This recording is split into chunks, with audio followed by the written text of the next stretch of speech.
اس کو سمجھیں کہ ہم اس کو کیوں پڑھتے ہیں اور اس کو پڑھ کر ہمارا کیا فائدہ ہے۔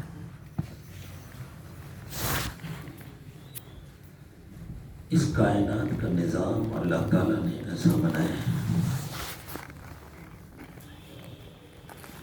کہ یہاں ہر چیز کو زندہ رہنے کے لیے روشنی اور حرارت کی ضرورت ہے، اور فطری طور پر کائنات میں خود کائنات کے اپنے مزاج میں نہ روشنی ہے نہ گرمی ہے۔ ہر چیز اللہ نے ٹھنڈی بنائی ہے اور اندھیری بنائی ہے۔ زمین میں بھی اندھیرا ہے، آسمان میں بھی اندھیرا ہے، فضاؤں میں بھی اندھیرا ہے، خلاؤں میں بھی اندھیرا ہے۔ روشنی اور گرمی کا انتظام اللہ تعالیٰ نے الگ سے کیا ہے، ایک اضافی چیز ہے۔ جیسے ہم کائنات کے جس خطے میں ہیں، جس علاقے میں ہم ہیں، اس علاقے کے لیے اللہ تعالیٰ نے سورج کو بنایا ہے، اسی لیے ہماری زمین کو سورج کے خاندان کا ایک حصہ کہتے ہیں۔ یوں سمجھے سورج کے خاندان کا ایک محلہ ہے۔ جو سیارے سورج کے ارد گرد گھومتے ہیں ان میں سے ایک زمین بھی ہے۔ زمین روشنی کے لیے بھی اور گرمی کے لیے بھی سورج کی محتاج ہے، اور ہر زندہ چیز کو زندہ رہنے کے لیے روشنی بھی چاہیے، حرارت بھی چاہیے۔ دن اور رات کی آمد رفت اس لیے ہوتی ہے کہ یہ زمین اپنے محور پر گھومتی رہتی ہے۔ جس طرح یہ اپنے مدار پر گھومتی ہے اور سال میں ایک چکر پورا کرتی ہے، اسی طرح اس کے ساتھ ساتھ مسلسل یہ اپنے محور پر بھی گھومتی رہتی ہے، اور یہ چکر 24 گھنٹے میں مکمل ہوتا ہے۔ تو زمین کا جو حصہ سورج کے سامنے آ جاتا ہے وہ روشن ہو جاتا ہے، جو حصہ سورج سے آڑ میں ہو جاتا ہے وہ تاریک ہو جاتا ہے۔ چونکہ زمین گول ہے، یوں گھوم رہی ہے، سورج سامنے ہے، تو جتنا حصہ سورج کے سامنے آتا رہتا ہے وہ روشن ہوتا رہتا ہے، جتنا حصہ پیچھے جاتا رہتا ہے وہ تاریک ہوتا ہے۔ اور یہ جب اپنے مدار کے اوپر چکر لگاتی ہے، چونکہ زمین ایک طرف تھوڑی سی جھکی ہوئی ہے، اس کے نتیجے میں زمین کے جس حصے کو سورج کی کرنیں سیدھی ملتی ہیں وہ حصہ گرم ہوتا ہے، جس حصے کو سورج کی سیدھی کرنیں نہیں ملتی جتنے دنوں تک وہ ٹھنڈا ہو جاتا ہے۔ اس لیے ایک ہی وقت میں زمین کے بعض علاقے ٹھنڈے ہوتے ہیں، بعض علاقے گرم ہوتے ہیں۔ یہ دسمبر کا مہینہ ہے، مشرق والوں کے لیے یہ ٹھنڈا ہے، جنوب والوں کے لیے سخت گرم ہے۔ جنوبی افریقہ، جنوبی امریکہ اور آسٹریلیا، ان علاقوں میں دسمبر اور جنوری میں سخت گرمی ہوتی ہے، اور ایک زمانے میں جب ہندوستان میں سخت گرمی ہوتی تھی ان دنوں میں رمضان المبارک ہمارا افریقہ کے بعض ملکوں میں گزرا کرتا تھا، زامبیا جایا کرتے تھے۔ تو بمبئی ایئرپورٹ پر جب ہم لوگ چیکنگ اور امیگریشن کے مراحل سے گزرتے ہوئے ہاتھوں میں لیدر جیکٹ لیے رہتے تھے، تو آپ یقین مانیے ہم ایئرپورٹ پر ایک عجوبہ سے لگتے تھے، جن کو نہیں معلوم کہ ہم کہاں جا رہے ہیں اور وہاں کیا ہوگا، اس لیے کہ ہم جیکٹ لگیج میں نہیں ڈال سکتے تھے۔ وہاں ایئرپورٹ پہنچتے پہنچتے فلائٹ کا حال عجیب ہو جاتا تھا. فلائٹ سے اترتے تو آدمی باقاعدہ قلفی بن جاتا. اتنا انتظار نہیں کر سکتے تھے کہ وہاں جا کر امیگریشن سے گزریں اور پھر اپنا لگیج لیں اور نکال کر کے پہنیں. ایک مرتبہ بھگت چکے تھے اس کو. یہاں سخت گرمی وہاں سخت سردی ہے. یہاں سخت سردی وہاں سخت گرمی. اس کا تعلق سورج سے. جیسے یہاں اندھیرا ہے, ابھی اگر یہ لائٹیں بند کر دی جائیں تو یہاں اندھیرا ہے. جس کا دل چاہے کسی امریکہ والے سے فون کر کے پوچھے, وہ کہے گا ہاں صبح ہو گئی ہے, سورج نکل آیا. تو اللہ تعالیٰ نے روشنی اور حرارت کے لیے ایک خارجی انتظام کیا ہے ہمارے لیے, جس کا نام سورج ہے. اور کائنات کے دوسرے علاقوں میں وہاں کے الگ انتظامات ہیں. ہم اپنی زبان میں کہہ سکتے ہیں وہ وہاں کے سورج ہیں. اگر وہاں انسانی آبادی ہوتی تو ہو سکتا ہے ان کی کوئی اور زبان ہوتی, وہ کچھ اور کہتے.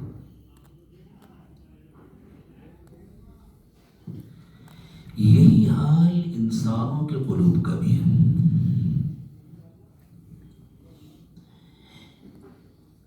قلب کو زندہ رہنے کے لیے روشنی بھی چاہیے اور ایمانی حرارت بھی چاہیے. اور خود قلب کے پاس اپنی نہ روشنی ہے نہ حرارت ہے, جس طرح زمین کے پاس اپنی نہ روشنی ہے نہ حرارت ہے. حرارت بھی باہر سے ملتی ہے, روشنی بھی باہر سے ملتی ہے. بالکل اسی طرح خود قلب کے پاس اپنی نہ روشنی ہے نہ حرارت ہے. جس طرح اللہ تعالیٰ نے زمین کو روشن کرنے کے لیے, فضاؤں کو روشن کرنے کے لیے ایک سورج بنایا ہے. نظر تو آتا ہے کہ سورج کی اپنی روشنی ہے, حقیقت میں سورج کی اپنی روشنی نہیں ہے. سورج کے ذریعے اللہ روشنی دے رہے ہیں. اس لیے اللہ تعالیٰ نے زمین اور آسمان کی ہر روشنی کی نفی کی اور یوں فرمایا ہر روشنی اصل میری روشنی ہے. پوری ایک سورت نازل کی اللہ تعالیٰ نے اسی عنوان سے, سورۃ النور. وہ سورۃ النور کا اگر ہم عنوان سمجھنا چاہیں تو یوں سمجھیں, اس سورت میں اللہ نے بتلایا روشنی کہاں سے آتی ہے. سورۃ النور میں اللہ نے بتلایا روشنی کہاں سے آتی ہے. اور بڑی عجیب بات ہے, اس صورت میں اللہ تعالیٰ نے روشنی کہاں سے آتی ہے اس کا تذکرہ بہت تھوڑے سے الفاظ میں کیا ہے, اور اخلاقیات کا تذکرہ بہت زیادہ کیا ہے. اس صورت میں اللہ تعالیٰ نے پردے کا حکم دیا ہے. اس صورت میں اللہ تعالیٰ نے استئذان کا حکم دیا ہے. کسی کے گھر جاؤ تو اجازت لے کر کے جاؤ. اخلاقیات کا سبق سکھایا ہے. اس صورت میں اللہ تعالیٰ نے بدگمانیوں سے بچنا سکھایا ہے. اگر کوئی پروپیگنڈا ہو تو اپنے آپ کو اس پروپیگنڈے سے کیسے بچاؤ, اس پروپیگنڈے سے متاثر نہ ہو جاؤ. فوری طور پر تاثر لے کر کوئی تبصرہ نہ کرو. ام المومنین سیدہ عائشہ صدیقہ رضی اللہ تعالی عنہ کے خلاف ایک نہایت خطرناک پروپیگنڈا ہوا تھا, اور یہ سب اللہ تعالیٰ کی طرف سے انتظام کیا گیا تھا. حضرات صحابہ کرام اور ازواج مطہرات کی زندگی میں جو واقعات پیش آئے ہیں, یہ اللہ تعالیٰ کی طرف سے خاص انتظامات ہیں امت کی ہدایت کے لیے قیامت تک کے واسطے. ابھی چند دنوں پہلے مغربی یو پی کے بعض علاقوں میں جانا ہوا اور بعض بڑے مدارس میں جانا ہوا. تو مظفر نگر ضلع کا ایک بہت بڑا مدرسہ ہے, وہاں کے بڑے اداروں میں شمار ہوتا ہے. وہاں کے اساتذہ کرام اور دور حدیث کے اور بعض تخصصات کے طلباء سے کچھ دیر بات چیت کرنے کا بھی موقع ملا, اور اتفاق سے قاری صاحب نے سورۃ الفتح کی ان آیات کریمہ کی تلاوت فرمائی. لقد صدق اللہ رسولہ الرؤیا بالحق لتدخلن المسجد الحرام ان شاء اللہ آمنین محلقین رؤوسکم ومقصرین لا تخافون فعلم ما لم تعلموا فجعل من دون ذلك فتحا قریبا. انہی آیات کے حوالے سے اللہ تعالیٰ نے کچھ عرض کرنے کی توفیق دی. تو میں نے ان علماء کرام سے کہا کہ آپ لوگ فرمائیے اس میں واقعہ کیا ہوا تھا, کب نازل ہوئی آیتیں. واقعہ یہ ہوا کہ اللہ کے رسول صلی اللہ علیہ وسلم نے خواب دیکھا کہ میں بیت اللہ کا طواف کر رہا ہوں. مکہ چھوٹے ہوئے برسوں گزر گئے تھے اور ان کے لیے مکہ چھوڑ کر ایک دن گزارنا آسان نہیں تھا. بیت اللہ سے جو تعلق تھا اور ہر ایمان والے کو ہونا چاہیے, اور بس حسرت میں دن اور رات گزرتے تھے کہ پتہ نہیں کبھی جانا نصیب ہوگا یا نہیں, کبھی اللہ کے گھر کا طواف کرنا نصیب ہوگا یا نہیں. جس اللہ کی خاطر وہ لوگ اپنی زندگیاں داؤں پہ لگائے ہوئے تھے, اس اللہ کی ذاتی تجلیات جس گھر پر 24 گھنٹے نازل ہوتی ہیں, ہم لوگ تو جاتے ہیں تو ہمیں وہاں کیا نظر آتا ہے؟ پتھر کی دیواریں نظر آتی ہیں یا مخمل کا پردہ نظر آتا ہے. آنکھ والوں کو اللہ کی تجلیات نظر آتی ہیں. تو جس گھر پر ہر وقت 24 گھنٹے اللہ کی ذاتی تجلیات کی بارش ہوتی ہے, اس گھر کو دیکھنے کے لیے اور اس کا طواف کرنے کے لیے ان کے دل کیسے تڑپتے ہوں گے. خواب میں دیکھا اللہ کے نبی صلی اللہ علیہ وسلم نے کہ میں بیت اللہ کا طواف کر رہا ہوں. خوش ہو گئے حضور. اور نبی کا خواب وحی الہی کا ایک حصہ ہوتا ہے. حضور نے فرمایا میں نے خواب دیکھا ہے, اللہ مجھے اپنے گھر کا طواف کرائیں گے, میں جا رہا ہوں. صحابہ نے درخواست کی حضور ہم بھی چلیں گے؟ فرمایا ہاں چلو تم بھی چلو. 1400 افراد کا قافلہ روانہ ہو گیا. خواب دیکھ کر روانہ ہوئے تھے اور بات کو پورے طور پر سمجھانے کے لیے یہ تعبیر استعمال کی جا رہی ہے, بے ادبی کے لیے نہیں, خدا نخواستہ مکے میں گھس بھی نہیں پایا, مکے میں داخل بھی نہیں ہو سکے. حدیبیہ کے میدان سے واپس آنا پڑا. حدیبیہ سے مکہ کتنی دور ہے معلوم ہے؟ جیسے یہاں سے جاجمو, بس لگ بھگ اتنی بات. بہت سے بہت جاجمو سے تھوڑا سا آگے بڑھ جائیے, گنگا کا پل. بس مدینے سے چل کر آئے اور کعبۃ اللہ سے اتنے قریب روک دیے گئے, واپس آ گئے. صحابہ کرام کے دل میں تشویش پیدا ہوئی کہ اللہ کے رسول صلی اللہ علیہ وسلم نے خواب دیکھا تھا اور ہمیں خواب سنایا تھا, تو کیا خواب جھوٹا تھا؟ نہ ملا. منافقین کو اس قسم کا پروپیگنڈا کرنے کا موقع ملا. حضور اکرم صلی اللہ علیہ وسلم تو راضی برضا ہیں, جو اللہ کا فیصلہ ہے ٹھیک ہے, اللہ نے دکھایا تو چل دیے. اب اللہ نے کہا واپس چلو, تو صلح کر کے ان لوگوں سے اگلے سال آنے کا موقع ملے گا, واپس آ جائے. اس موقع پر یہ آیات نازل ہوئی, لقد صدق اللہ رسولہ الرؤیا بالحق. اللہ نے اپنے رسول کو جو خواب دکھایا وہ بالکل سچا ہے. لَتَدْخُلُنَّ الْمَسْجِدَ الْحَرَامَ إِنشَاءَ اللَّهُ آمِنِينَ. تم انشاءاللہ مسجد حرام میں بے کھٹک داخل ہوگے, تمہیں کوئی روکنے والا نہیں ہوگا. محلقین رؤوسکم ومقصرین, اور تم مکمل عمرہ کرو گے, صرف طواف نہیں. عمرہ جب مکمل ہوتا ہے اس وقت بال کٹائے جاتے ہیں نا. جس کا دل چاہے گا پورے بال کٹائے گا, جس کے دل چاہے گا تھوڑے بال کٹائے گا, جو چاہے گا حلق کرے گا, جو چاہے گا قصر کرے گا. تم کرو گے. اور جس طرح تم نے اللہ کے فیصلے پر اپنے آپ کو جھکا دیا ہے, تو پہلے تو ایک وعدہ تھا کہ تمہیں عمرہ نصیب ہوگا, ایک وعدہ اور کیا جاتا ہے, اس کے بعد جلدی ہی کعبہ تمہارا ہو جائے. فعلم ما لم تعلموا فجعل من دون ذلك فتحا قریبا. جو مصلحت ہے تمہیں نہیں معلوم وہ اللہ کو معلوم ہے. تم نے اپنے آپ کو جھکا دیا, تم نے کہنا مان لیا, تم مکے سے اتنا قریب ہو کر کے بھی واپس ہو گئے جب تمہیں محسوس ہوا کہ اللہ اور اللہ کے رسول کی منشا یہی ہے. اگلا انعام سنو, اب صرف عمرہ نہیں نصیب ہوگا, اب مکہ بھی فتح ہوگا. فجعل من دون ذلك فتحا قریبا.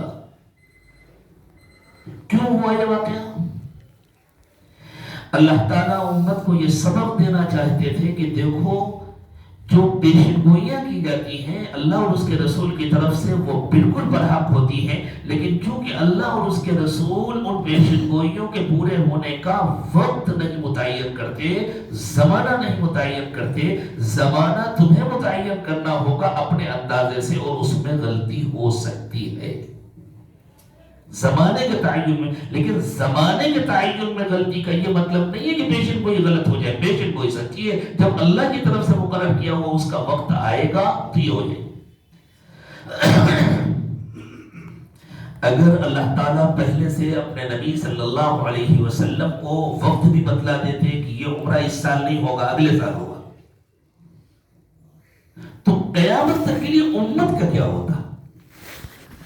امت کو تو پیشن گوئیوں کے ساتھ وقت نہیں بتلایا جاتا. فتن کی روایات پڑھیے, قیامت تک جتنے فتنے برپا ہونے والے ہیں, جتنے حالات آنے والے ہیں, جتنی آزمائشیں آنے, وہ تو نہیں بتلایا. یوں ہوگا, یوں ہوگا, یوں ہوگا. اندازہ لگاتے ہیں علماء کہ شاید اب اس کا وقت آ گیا ہے, شاید یہ پہلے ہوگا, شاید یہ بعد میں ہوگا. کبھی وہ اندازے درست بھی ہوتے ہیں, کبھی وہ اندازے غلط بھی ہوتے ہیں. تو اب یوں کہیں خبر منصوص ہے, وقت کا تعین اجتہادی ہے. جو منصوص خبر ہے اس میں غلطی کا امکان نہیں ہے, اجتہاد میں غلطی ہو سکتی. تو کتنی پریشانی ہو جاتی ہے امت کو. تو قیامت تک کے لیے ہدایت دینے کے واسطے, امت کا مزاج درست بنانے کے واسطے اللہ تعالیٰ نے یہ انتظام کیا کہ اپنے نبی صلی اللہ علیہ وسلم کو خواب دکھایا, وقت نہیں بتلایا. اور جب آپ نے اپنے اندازے سے وقت مقرر کیا اس وقت بھی روکا نہیں. اللہ چاہتے تو روک دیتے کہ نہیں آپ اپنے اندازے سے نہ مقرر کریں, ہم بتلائیں کہ کب جانا ہے. نہیں بتلایا, چلے تو جانے دیا. اس کو اگر محدود تناظر میں دیکھا جائے نا تو دلوں میں نعوذ باللہ بے ادبی پیدا ہو سکتی ہے, اور وسیع تناظر میں دیکھا جائے تو اللہ کے نبی صلی اللہ علیہ وسلم کی عظمت پیدا ہوتی ہے کہ آپ کے ذریعے قیامت تک کے لیے کتنی بڑی ہدایت دی. بالکل اسی طرح حضرات صحابہ کرام کے ساتھ جو واقعات پیش آئے ہیں, ازواج مطہرات کے ساتھ جو واقعات پیش آئے ہیں, اس کو قیامت تک کے وسیع تناظر میں دیکھنے کی ضرورت ہوتی ہے. جب وہ وسیع تناظر میں دیکھا جائے تب اندازہ ہوتا ہے کہ وہ اس ایک ایک واقعے کے ذریعے امت کو نہایت قیمتی ہدایات دی جا رہی تھی.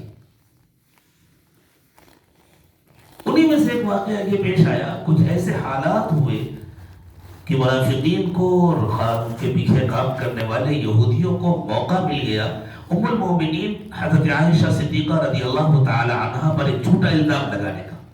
اور یہ اللہ تعالیٰ کا خاص انتظام ہوتا ہے کہ اللہ پہلے سے پیش بندی کر دیتے ہیں کہ جو بھی ذرا سا غور کرے اس کے سمجھ میں آ جائے کہ یہ الزام 100% جھوٹا ہے. حالات ایسے برپا کیے کہ ان لوگوں کو الزام لگانے کا موقع ملا, لیکن الزام سچ ثابت نہیں ہو سکتا. ایک صحابی تھے جن کی بیماری تھی, سو جاتے تھے تو کوئی جگہ نہیں سکتا تھا, اٹھانے والے اٹھاتے اٹھاتے تھک جائیں, ان کی آنکھ نہیں کھلتی تھی. جب ان کی اپنی نیند پوری ہوتی تھی تب ان کی آنکھ کھلتی. وہ بڑے پریشان رہتے تھے, میری تو روز فجر قضا ہو جاتی ہے, مجھے کوئی اٹھا ہی نہیں سکتا. ان کی آنکھ کھلتی تھی عموماً دیر میں. آج کے زمانے میں اگر نوجوانوں سے کہیں دیر میں تو کہیں گے دیر میں کہاں, تو روزانہ اسی وقت اٹھتے ہیں تو بہت جلدی ہوتی. صبح 8 بجے 9 بجے کسی کو بلا لے تو کہتے ہیں اتنی جلدی بلا لیا بالکل صبح. ہم نے سنا کہ 10 بجے کوئی کلاس رکھا گیا تو بعض گھروں کی خواتین کو شکایت ہوئی کہ اتنی جلدی آپ نے رکھ لیا, اتنی صبح بچے کیسے آئیں گے, تھوڑا دیر پڑے گی. تو آج کل کی صبح کی بات نہیں ہو رہی, یہ اس زمانے کی بات ہو رہی تھی جب انسان سورج نکلنے سے کم 2 گھنٹے پہلے جاگ جایا کرتے. تو انسانوں کے جاگنے کا وہی وقت ہے. جانور بھی جاگ جاتے ہیں. ان کی آنکھ نہیں کھلتی تھی اس وقت. فجر ہو جاتی تھی، سورج نکل آتا تھا، اس کے بعد آنکھ کھلتی تھی. لیکن وہ بیمار تھے نا. اور جو بیمار ہو، جو ایسا مریض ہو، اس کے لیے اللہ کے نبی صلی اللہ علیہ وسلم نے صاف صاف فرما دیا، اس کی جب آنکھ کھلے وہی اس کے لیے نماز کا وقت ہے. من نام عن صلاة او نسیها فلیصلیها اذا ذکرها فإن ذلك وقتها. اگر کوئی ایسا بیمار ہے یا خدا نہ خواستہ کوئی بھول گیا، نماز کا وقت آیا گزر گیا، اسے بالکل یاد ہی نہیں رہا، اب اچانک یاد آیا، ارے ظہر کا وقت تو گزر گیا، عصر کا وقت ہو گیا، اب مجھے یاد آیا، بڑا افسوس کر رہا ہے. حضور نے فرمایا چلو بالکل واقعی یاد نہیں تھا، اب پڑھ لو، تمہارے لیے یہی وقت ہے، تمہیں نماز چھوڑنے کا گناہ نہیں ہوگا. لیکن اگر بار بار ایسی بھول ہوتی ہے تو پھر بھول سے بچنے کا انتظام کرو، الارم لگا کے رکھا کرو، کسی سے کہو کہ مجھے کال کر دیا کرے، فون کر دیا کرے، اطلاع کر دیا کرے، اپنی کوشش پوری کرو. یہ صحابہ اللہ کے نبی صلی اللہ علیہ وسلم کے بعد، حضور میں تو بہت پریشان ہوں، میری روز نماز چھوٹ جاتی ہے، میں کیا کروں. بہت ان کو بڑی بے چینی تھی کہ میرا کیا ہوگا. اور ان کو معلوم تھا نبی صلی اللہ علیہ وسلم نے فرمایا جو ایک نماز جان بوجھ کے چھوڑے اس کا ایمان ختم ہو جاتا ہے. کافروں والا کام کیا، مسلمان والا نہیں. حضور نے فرمایا دیکھو تم بیمار ہو، تمہارا مسئلہ الگ ہے، لیکن بھائی تم تو ہمارے کام کیوں. اللہ کے نبی صلی اللہ علیہ وسلم ہر ایک کو کام میں لگاتے تھے، کسی کو مایوس نہیں ہونے دیتے تھے. فرمایا تم تو ہمارے کام کے آدمی ہو. جب ہم سفر کرتے ہیں صبح صبح منہ اندھیرے لشکر روانہ ہو جاتا ہے تو اس اندھیرے میں ٹارچ تو ہوتی نہیں تھی اس زمانے میں. کسی کا لوٹا چھوٹ گیا ہوگا، کسی کا سوٹا چھوٹ گیا ہوگا. سوٹا معلوم کسے کہتے ہیں؟ سوٹا کوڑا رکھتے تھے نا اس زمانے میں، لوٹے کے وزن پہ میں نے کہہ دیا. تو کسی کا لوٹا چھوٹا، کسی کا سوٹا چھوٹا، کسی کا کوئی سامان چھوٹا. تم ایسا کیا کرو جب تمہاری آنکھ کھلا کرے اٹھ کر کے نماز پڑھ لیا کرو، پورے میدان میں چکر لگا لیا کرو، جو سامان چھوٹا ہو اسے دے کر اگلے پڑاؤ میں ہمارے پاس آ جایا کرو. اور اگلا پڑاؤ کوئی بہت لمبا نہیں ہوا کرتا تھا، دوپہر ہوتے ہوتے پڑاؤ ڈالا جاتا تھا. اور 3 دن 3 رات میں وہ 48 میل چلتے تھے. تو صبح چل کر دوپہر تک کتنا چلیں گے آپ حساب لگا کے ہمیں بتائیے گا. سفر کی جو مسافت ہے سفر شرعی کی وہ 3 دن 3 رات کی ہے اور 48 میل ہے، کچھ 80 کلومیٹر کے لگ بھگ ہوتا ہے بس. تو جب 3 دن 3 رات میں چلتے تھے تو پہلے تو آپ 80 کو 3 سے تقسیم کر دیجئے، اور پھر جو حاصل تقسیم ہے اس کو بھی 2 سے تقسیم کر دیجئے، اس کا آدھا کر دیجئے. اس لیے کہ کچھ سفر دن میں ہوتا تھا، پھر دوپہر میں آرام کرتے تھے، پھر کچھ سفر شام میں کرتے تھے، پھر رات ہوتے ہوتے رک جاتے تھے، آرام کرتے تھے.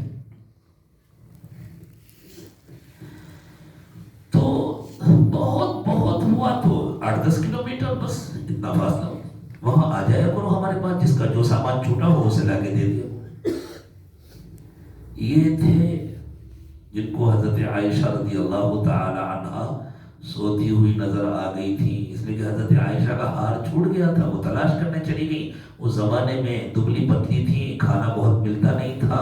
صحابہ کرام نے سمجھا کہ ام المومنین اپنے ہودج کے اندر بیٹھی ہیں، وہ اٹھایا، اونٹ کے اوپر رکھا، اونٹ روانہ ہو گیا. حضرت عائشہ جب واپس آئی دیکھا لشکر روانہ ہو چکا تو وہیں بیٹھ گئی کہ حضور اگر کسی کو بھیجیں گے میری تلاش میں تو یہی بھیجیں گے، تو مجھے یہیں پر رہنا چاہیے. بہت سمجھدار اور صحیح ترین خاتون تھی حضرت عائشہ رضی اللہ تعالیٰ. ذرا بھی ادھر ادھر نہیں ہٹی، اسی جگہ حضور بھیجیں گے تو مجھے اسی جگہ رکنا چاہیے.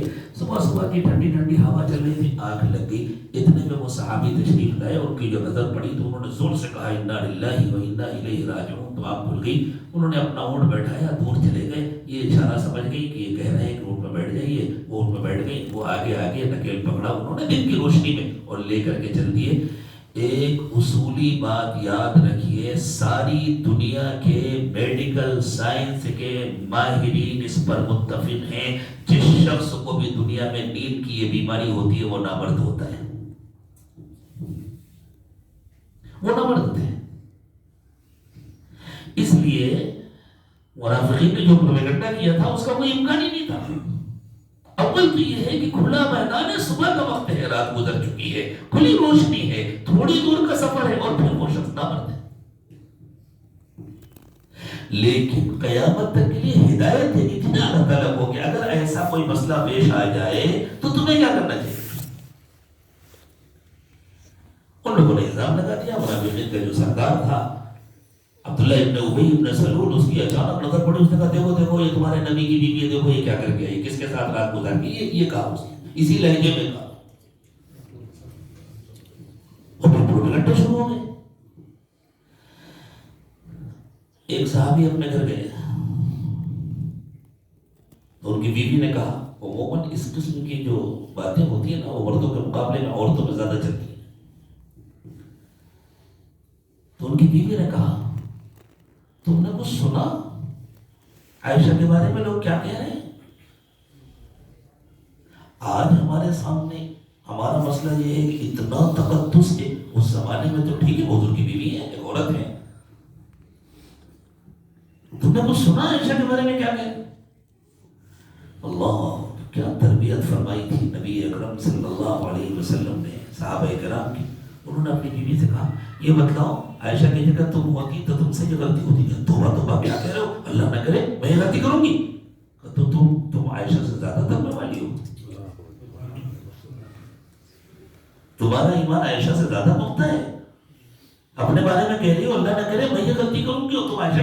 انہوں نے کہا بس سمجھ میں آ گئی، بات سمجھ میں آ گئی، بالکل نہیں، بالکل غلط ہے، ہمیں کسی دلیل کی ضرورت نہیں ہے، حضرت عائشہ پر یہ الزام بالکل غلط ہے۔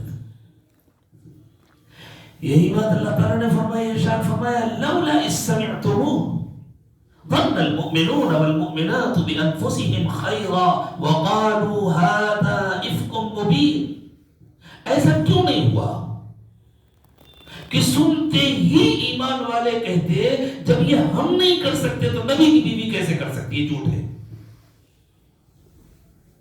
لولا اذ سمعتموه قلتم ما يكون لنا ان نتكلم بهذا سبحانك هذا بهتان عظيم۔ ایسا کیوں نہیں ہوا کہ تم سنتے ہی یوں کہتے تھے نہیں نہیں ہم تو ایسی بات زبان سے دہرا بھی نہیں سکتے، یہ بالکل جھوٹ ہے۔ عنوان ہے سورۃ النور، بہت دور نہ چلے جائیں آپ کو اس لیے پھر سے یاد دلا رہا ہوں، عنوان ہے سورۃ النور۔ سورۃ النور کے عنوان کا مطلب یہ ہے اگر ہمارے زمانے کی کوئی کتاب ہو اور ہم اس عنوان کو تشریح کے ساتھ لکھنا چاہیں تو اس کو یوں لکھیں جیسے بعض کتابوں میں محدثین کے ابواب ہوتے ہیں نا، باب ما جاء کذا و کذا، تو وہ یہ عنوان ہو اس بات کا بیان کی روشنی کہاں سے آتی ہے، یا اس بات کا بیان کی روشنی کی حقیقت کیا ہے، اور اس بات کو بیان کرنے کے لیے ظاہری روشنی بیان کرنے کے لیے صرف ایک صورت میں ایک آیت کریمہ ہے، اللہ نور السماوات والارض مثل نورہ کمشکاۃ فیہا مصباح المصباح فی زجاجہ الزجاجۃ کأنہا کوکب دری یوقد من شجرۃ مبارکۃ زیتونہ لا شرقیۃ ولا غربیہ۔ اس زمانے میں جو سب سے تیز روشنی ہو سکتی تھی اس روشنی کا اللہ تعالیٰ نے تذکرہ کیا اور بتلایا کہ یہ روشنی تو اللہ کی طرف سے آتی ہے، یعنی روشنی سورج سے نہیں ملتی، تمہیں نظر آتا ہے کہ سورج سے ملتی، اللہ سے ملتی ہے،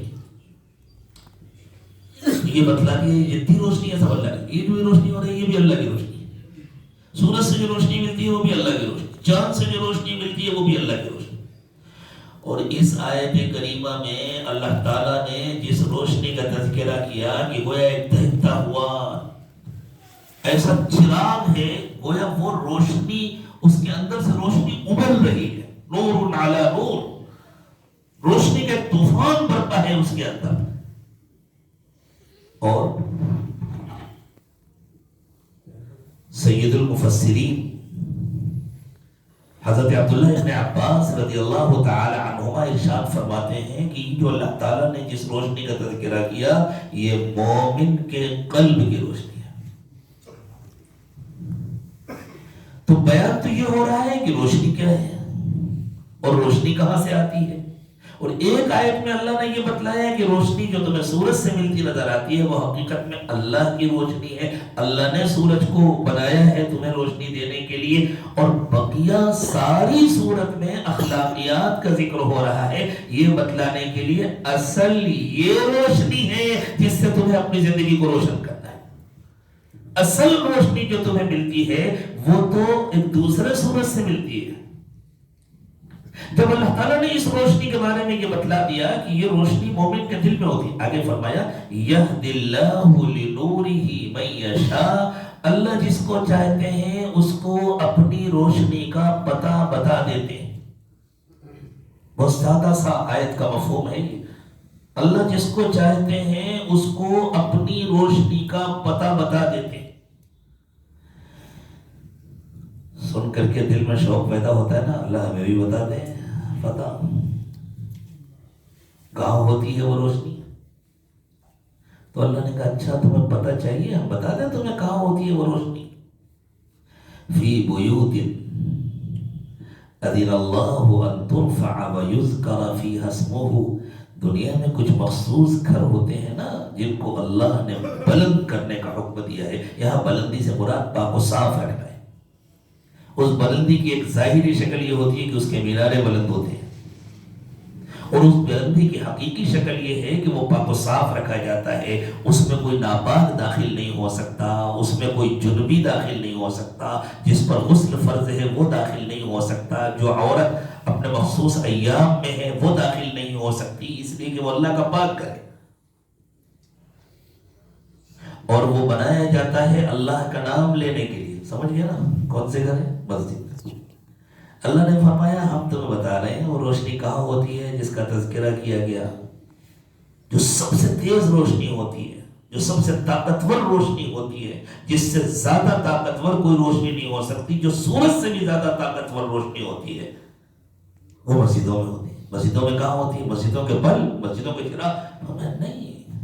فی بیوت اذن اللہ ان ترفع ویذکر فیہا اسمہ یسبح لہ فیہا بالغدو والآصال رجال.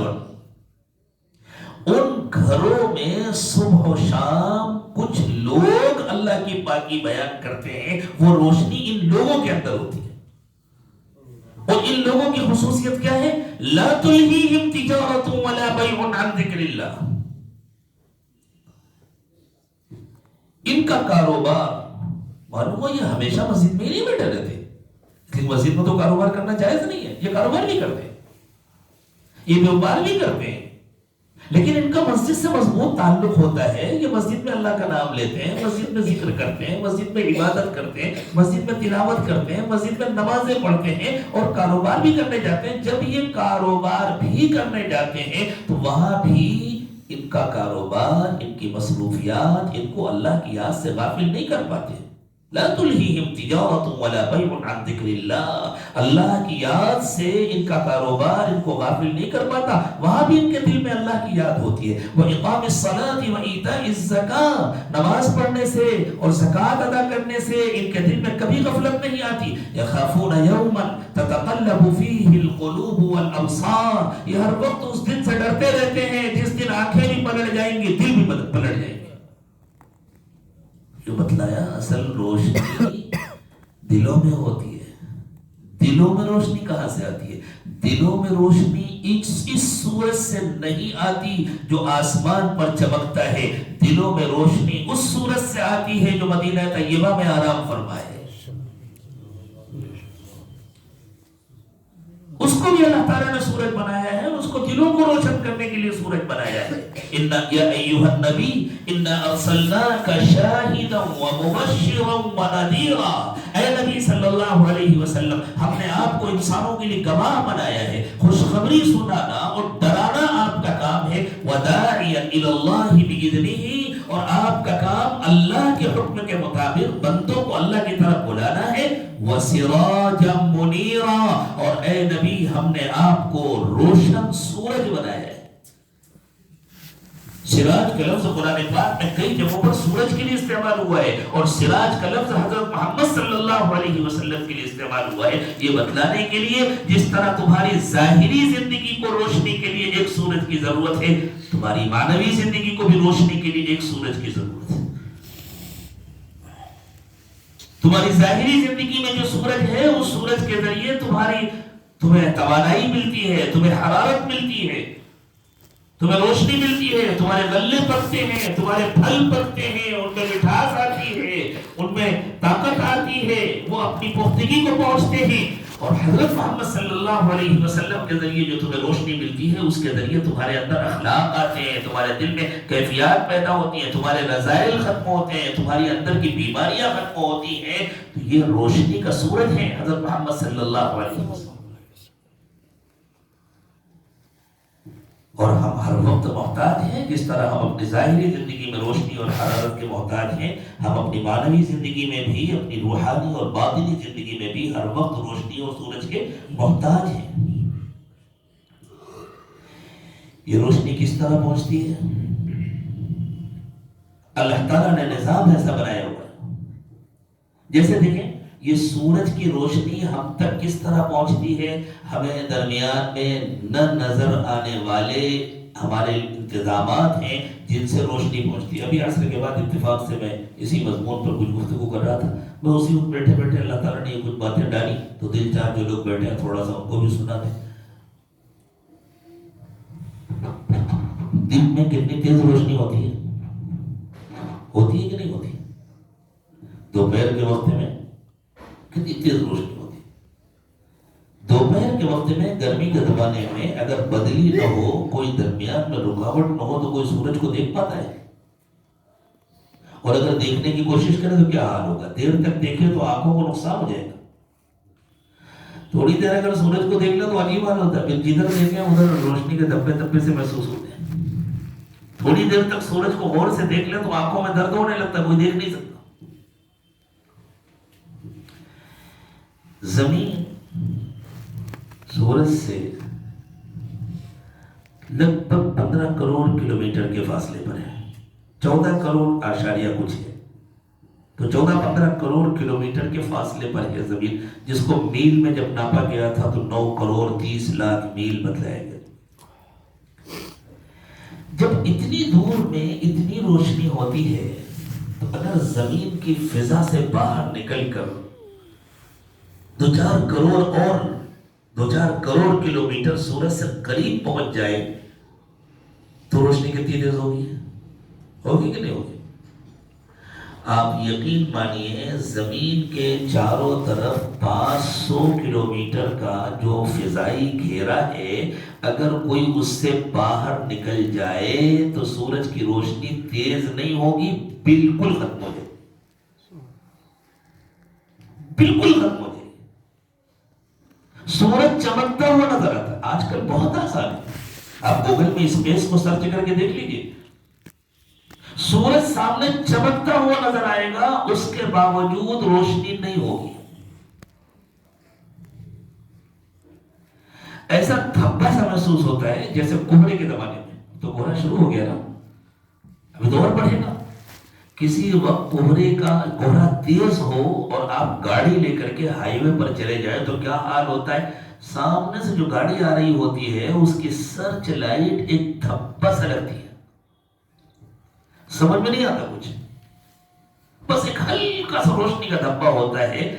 فضا سے باہر نکل جانے کے بعد، خلا میں جانے کے بعد سورج جو چمک رہا ہوتا ہے، اور وہاں تو ہر وقت سورج نظر آئے گا، اس لیے کہ یہاں تو زمین گھوم رہی ہے، وہاں تو سامنے سورج ہے. وہ سورج صرف ایک دھبا سا محسوس ہوتا ہے، انسان کو اپنا ہاتھ بھی نظر نہیں آتا. اگر دوپہر میں 12 بجے کانپور سے کسی کو اٹھا کر اچانک فضا سے باہر نکال کر خلا میں پہنچا دیا جائے اور 2-4 سیکنڈ میں یہ کام ہو جائے، کچھ بہت مشکل نہیں ہے. اللہ کے نبی صلی اللہ علیہ وسلم نے مکہ مکرمہ سے مسجد اقصی کا سفر جس سواری سے کیا تھا، وہ سواری روشنی کی رفتار سے چلتی تھی، اور روشنی 1 سیکنڈ میں 3 لاکھ کلومیٹر کا فاصلہ طے کرتی ہے. 1 سیکنڈ میں مکہ مکرمہ سے مسجد اقصی تک کا سفر جو ہے فاصلہ وہ 1300-1400 کلومیٹر ہے. 1 سیکنڈ میں 3 لاکھ کلومیٹر کا فاصلہ طے کرنے والی سواری 1300-1400 کلومیٹر سیکنڈ کے کتنے حصے میں طے کرے گی؟ بیٹھ کر جوڑ لیجیے. تو تو اگر روشنی کی رفتار سے، اور اس زمانے میں سائنسداں اس کی کوشش کر رہے ہیں کہ روشنی کی رفتار سے چلنے والی سواری بنا لیں، کامیاب ہوں گے نہیں ہوں گے وہ الگ بات ہے. آواز کی رفتار سے، بلکہ آواز کی رفتار سے زیادہ تیز رفتاری سے چلنے والی سواریاں تقریباً بنا لی گئی ہیں، اور اس سے زیادہ تیز رفتار سواریاں بنانے کی کوشش ہو رہی ہیں. تو اگر یہ ممکن ہو کہ اچانک چند سیکنڈ میں انسان کو نکال کر کے، اور فضا ہے کتنی 500 کلومیٹر ہے بس، اچانک باہر پہنچا دیا جائے، تو اللہ تعالیٰ نے فرمایا وَلَوْ فَتَحْنَا عَلَيْهِمْ بَابًا مِّنَ السَّمَاءِ فَظَلُّوا فِيهِ يَعْرُجُونَ لَقَالُوا إِنَّمَا سُكِّرَتْ أَبْصَارُنَا بَلْ نَحْنُ قَوْمٌ مَّسْحُورُونَ. اگر ہم عین دوپہر کے وقت میں ان کے لیے آسمان کا کوئی دروازہ کھول دیں اور ان کو فضا سے باہر خلا میں پہنچا دیں، تو یہ وہاں جا کر کہیں گے ہماری آنکھیں پھوٹ گئی ہیں، ہمیں نظر کیوں نہیں آ رہا، کہیں ہم پر کسی نے جادو تو نہیں کر دیا، ابھی تو دوپہر کا وقت ہے، ابھی تو یہ دوپہر کا وقت ہے، ابھی تو ہم دیکھ رہے تھے، ابھی تو سورج دیکھ رہے تھے، ابھی تو دھوپ نکلی ہوئی تھی، کہاں چلا گیا سورج؟ اور پھر انہیں سامنے سورج کا تھپا بھی نظر آ رہا ہے، سورج سامنے موجود ہے، اس کے باوجود ہمیں اپنا ہاتھ کیوں نہیں نظر آ رہا، اور ہاتھ نہیں نظر آتا؟ تو معلوم ہوا روشنی کے زمین تک پہنچنے کے لیے تنہا سورج کافی نہیں ہے. آپ کو حیرت ہوگی، قرآن پاک میں اللہ تعالیٰ نے یوں نہیں کہا کہ سورج دن کو روشن کرتا ہے، یہ نہیں کہا سورج دن کو روشن کرتا ہے. قرآن میں اللہ نے کہا دن سورج کو روشن کرتا ہے، یعنی سورج کی روشنی جو زمین تک پڑتی ہے وہ دن کے اثر سے ہوتی ہے. یہ دن کیا چیز ہے؟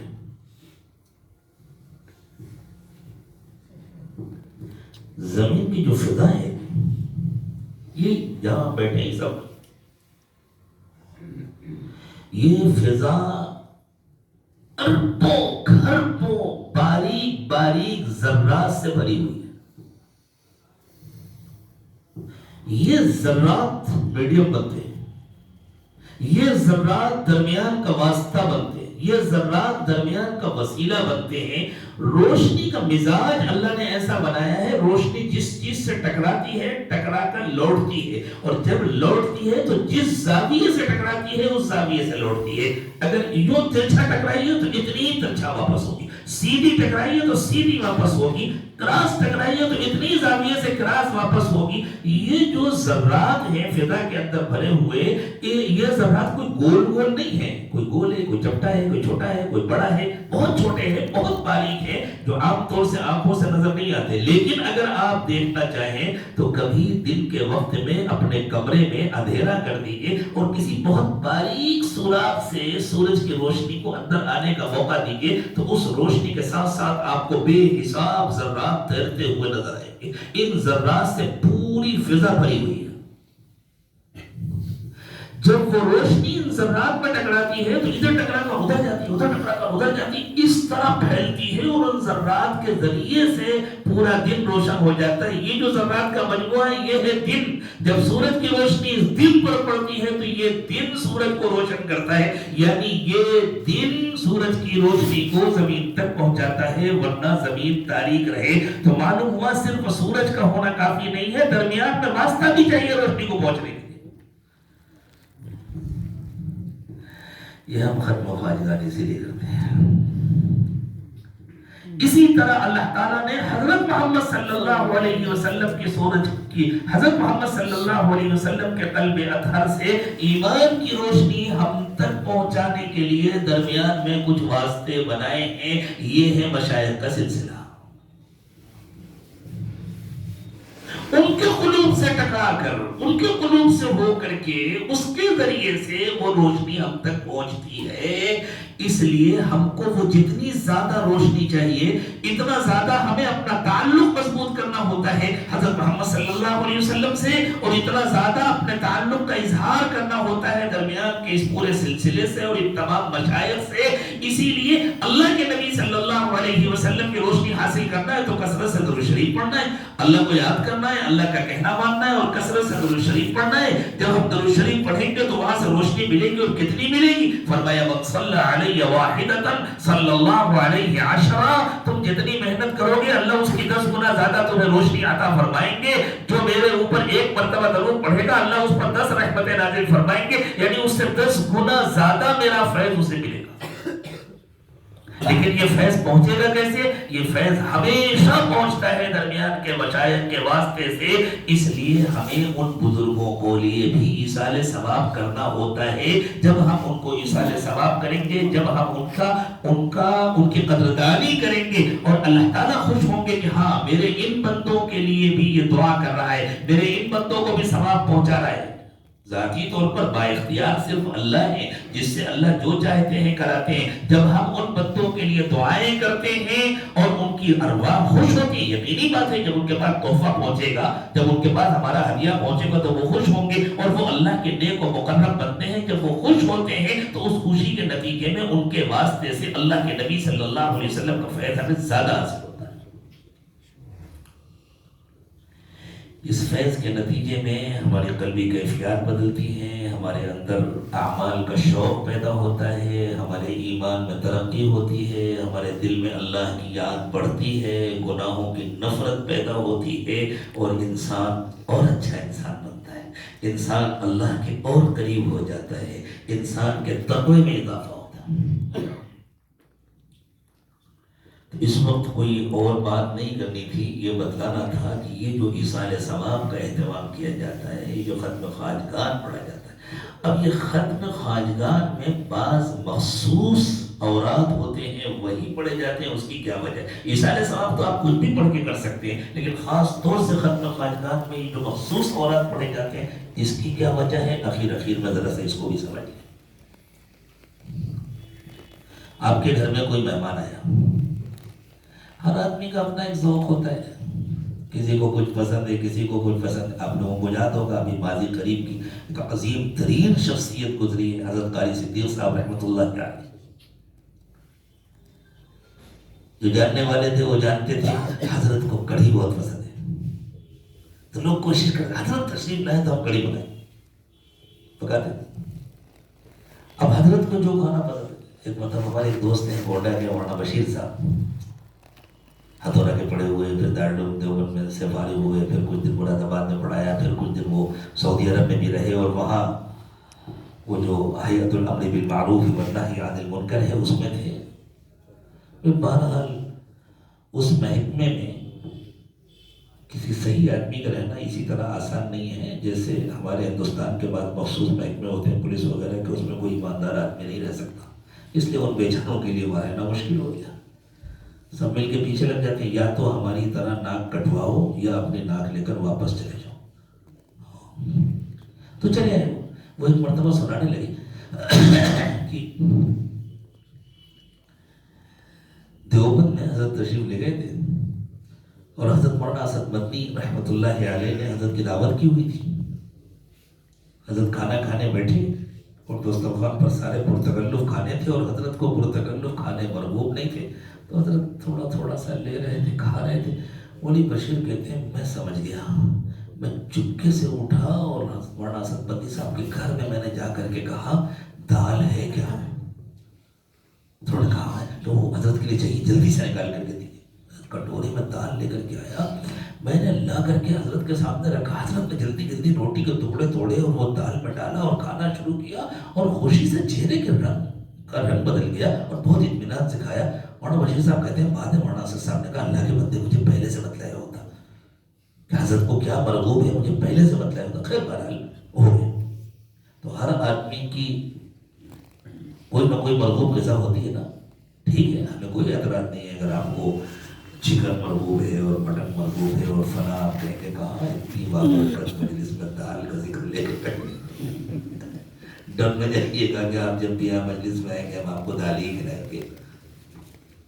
لیکن اگر دال کھلائیں گے تب بھی آئیں گے نا انشاءاللہ. تو ہر آدمی کی کوئی مرغوب غذا ہوتی،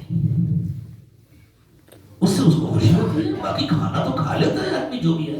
اب آپ کے گھر مہمان آیا، ایک یہ ہے کہ جو آپ کو پسند ہے وہ پکایا آپ نے، تو مہمان کھا لے گا، شکایت تھوڑی کرے گا اگر شریف آدمی. اور آپ نے اہتمام کیا، جو مہمان کو پسند ہے آپ نے وہ پکایا، تو اسے زیادہ خوشی ہوگی یا نہیں؟ اس کے دل سے دعائیں نکلیں گی کہ بھائی کمال کر دیا. بعض لوگوں کو مرچ زیادہ پسند ہوتا ہے، بعض لوگوں کو مرچ کم پسند ہوتا ہے. پچھلے سال کی بات ہے، ہم لوگ گئے ہوئے تھے سمرقند، بخارا وغیرہ ان علاقوں میں. ہمارا لمبا سفر تھا، آخری دن تھا، اور ازبکستان کا بس اسی دن ہم لوگوں کو روانہ ہونا تھا. تو تاشکند میں ایک ہوٹل میں ہم لوگوں کی دعوت تھی، وہاں کھا رہے تھے. اور ایک عالم تھے، وہ ہمارے میزبان بھی تھے، اور وہاں کے ایک مدرسے کے مدرس بھی تھے. وہ ہمارے ساتھ ٹیبل میں بیٹھے ہوئے تھے. تو میں نے ان سے کہا کہ ماشاءاللہ بہت اچھا لگا آپ کا ملک، اور بہت اللہ تعالیٰ نے آپ لوگوں کو نوازا ہے، لیکن ہمارے یہاں ایک نعمت ہوتی ہے وہ آپ کے یہاں نہیں ہوتی. تو انہوں نے کہا وہ کیا نعمت ہے؟ ہم نے کہا ینبت عندنا نبات یسمى بالفلفل. ہمارے ہاں ایک نعمت ہوتی ہے، ایک سبزی ہوتی ہے، اسے فلفل کہتے ہیں، اسے مرچ کہتے ہیں. وہ شاید آپ کے یہاں نہیں. انہوں نے کہا نہیں وہ تو ہوتی ہے، ہمارے یہاں بھی ہوتی ہے. میں نے کہا بھائی اب تک تو دیدار ہوا نہیں اس کا. تو انہوں نے جلدی سے پہلے سے کہا کہ جاؤ مرچ لے کر کے، اور وہ ایک پلیٹ میں بڑے اہتمام سے لے کر کے آیا. وہ بیچارے پھیکا کھانا کھانے والے، اب اگر آپ کے یہاں وہ آئیں گے تو آپ ان کو پھیکا کھلائیں گے نا، لیکن ہم لوگ مرچ کھانے والے، ہمیں پھیکا کھانا اچھا نہیں لگتا. ہم نے وہاں ساتھیوں سے کہا تھا آئندہ جب آئیں گے انشاءاللہ تو مرچ کٹا کر کے ڈبے میں رکھ کر کے اپنے ساتھ لے کر کے آئیں گے. لیکن ہمارے جیسے مرچ کھانے والے ہندوستان کے بعض علاقے ایسے ہیں کہ وہاں جاتے ہوئے ڈر لگتا ہے. آپ یقین مانیے ایک علاقے میں ایک مرتبہ جانا، 3-4 دن کا سفر تھا. دوبارہ وہاں کے علماء آئے کہ ہمیں پھر وقت دے دیجیے 3-4 دن کا. ہم نے کہا بھائی ہم وقت تو دیں گے، لیکن اپنا باورچی ہم اپنے ساتھ لے کر آئیں گے. آپ لوگ جتنا مرچ کھاتے ہیں ہم نہیں کھاتے. الگ الگ شوق ہوتا ہے، الگ الگ پسند ہوتی ہے. ابھی 2-3 ہفتے پہلے کی بات ہے، ایک جگہ میرا جانا ہوا، اللہ کی پناہ، سبزی میں بھی بے انتہا مرچ، سالن میں بھی بے انتہا مرچ، چاول میں بھی مرچ. سادے چاول، تھوڑا سا تلے ہوئے بگارے ہوئے چاول ہوتے ہیں، بگارے ہوئے چاول آئے اور اس میں باقاعدہ آدھے آدھے مرچ لمبے لمبے رکھے ہوئے ساتھ میں. حالت خراب ہو گئی. دوسرے دن تک بار بار وہ مرچ یاد آتے رہے. یعنی صرف زبان خیال میں یاد نہیں آتے رہے، مزاج میں یاد آتے رہے. حالت خراب. تو میں یہ سمجھا رہا تھا کہ کھانوں کے سلسلے میں جس طرح الگ الگ ذوق ہوتا ہے، جس کو جو پسند ہے وہ کھاتا ہے، اسی طرح سب کا اللہ کے ساتھ جو تعلق ہوتا ہے نا، تو اللہ کی یاد کے سلسلے میں، اللہ کے ذکر کے سلسلے میں بھی اللہ والوں کا الگ الگ ذوق ہوتا ہے. کسی کو درود شریف سے زیادہ مناسبت ہے، کسی کو استغفار سے زیادہ مناسبت ہے، کسی کو حمد و ثنا سے زیادہ مناسبت ہے، اور اس مناسبت کے اثرات ان کی زندگی میں زیادہ نظر آتے ہیں جب ان کے پاس وہی تحفہ بھیجا جاتا ہے تو ان کی روح کو زیادہ خوشی ہوتی ہے. یہ ہے الگ الگ بزرگوں کے ختمات شریف. جن کو اپنی زندگی میں جس ذکر سے زیادہ مناسبت تھی، جب اسی ذکر کا تحفہ پیش کیا جاتا ہے، کسی کو اللہ ولی الذین آمنوا کا تحفہ پیش ہو رہا ہے، کسی کو اللہ ذو الفضل العظیم کا تحفہ پیش ہو رہا ہے، کسی کو انا للہ و انا الیہ راجعون کا تحفہ پیش ہو رہا ہے، کسی کو لا الہ الا انت سبحانک انی کنت من الظالمین. ان میں سے ہر ذکر کے، ہر آیت کریمہ کے اپنے اپنے مفاہیم ہیں، ان کا اپنا اپنا ایک مضمون ہے، اور ان کی زندگی کو اس مضمون سے زیادہ مناسبت ہوتی ہے. کسی پر شکر کا غلبہ ہے، کسی پر صبر کا غلبہ ہے. الگ الگ حالات ہوتے ہیں جس میں انہوں نے زندگی گزاری ہے. تو یوں تو آپ جو چاہیں پڑھ کر کے ایصال ثواب کریں، ان کو ثواب پہنچے گا اور انشاءاللہ ان کی روحانی توجہات ملیں گی. لیکن جس ذکر سے ان کو زیادہ مناسبت ہے، جب اسی کو پڑھ کر کے ایصال ثواب کیا جاتا ہے تو اس کا زیادہ فائدہ ہوتا ہے. یہ ہمارے اکابر و مشائخ کا تجربہ ہے. اس لیے یہ الگ الگ اذکار ہوتے ہیں جو پڑھے جاتے ہیں. اللہ ان سب کا فیض مجھے بھی نصیب فرمائے، آپ کو بھی نصیب فرمائے. اللہ ہمارے دلوں کو روشن کر دے. اب انشاءاللہ مختصر سی دعا کے بعد عشاء کی نماز ہوگی. عشاء کے بعد پھر آپ حضرات اپنی ضروریات سے فارغ ہوں گے، اور درخواست یہ ہے کہ ضروریات سے فارغ ہو کر کے آپ جلدی سو جائیں، اس لیے کہ ہم آپ کا یہ عذر نہیں سنیں گے کہ ہم تو دیر میں سوئے تھے، ہم آپ کو جلدی اٹھا دیں گے انشاءاللہ.